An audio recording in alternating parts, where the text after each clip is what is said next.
welcome and welcome back to my channel. In this video, I have a terrifying story to share with you coming out of Detroit, Michigan.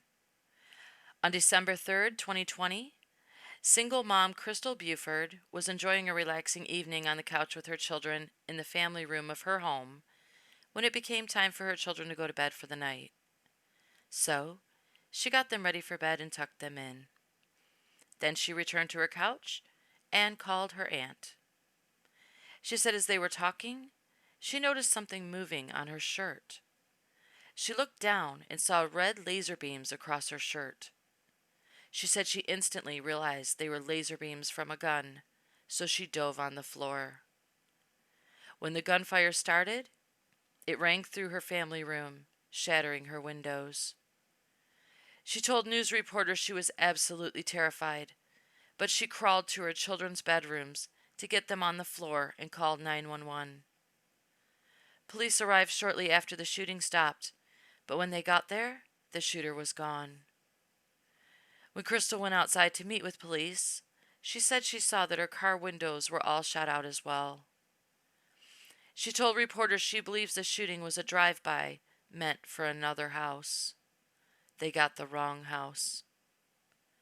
But as terrifying as the experience was for her and her children, she said, it could have been so much worse, because her children had just been sitting with her on the couch before she put them to bed. Then she said something that gave me the chills. She said if her children had still been sitting with her on the couch, they would have blocked the beams from hitting her shirt, and she would have never seen them. Then they all could have died. Girl had a guardian angel with her that night. Guaranteed. She said even though she and her children are all right, they lost everything that night. Because now they can't go back home again.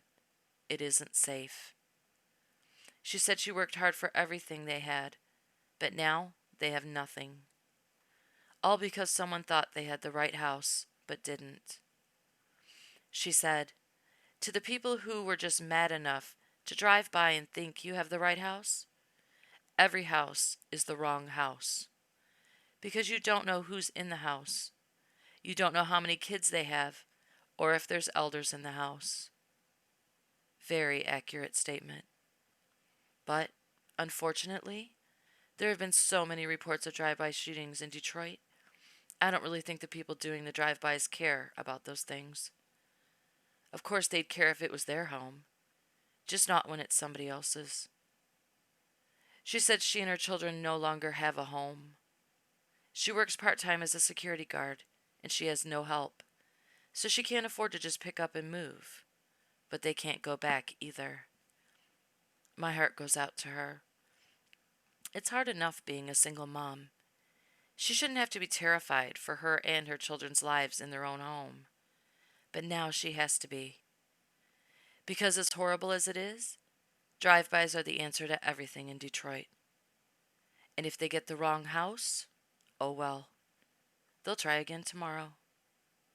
No justice for the innocent victims targeted by mistake. There's no erasing the trauma they suffer, especially the children, from experiencing something so horrific. There's no one coming to their rescue, repairing their damaged homes or restoring peace to their lives.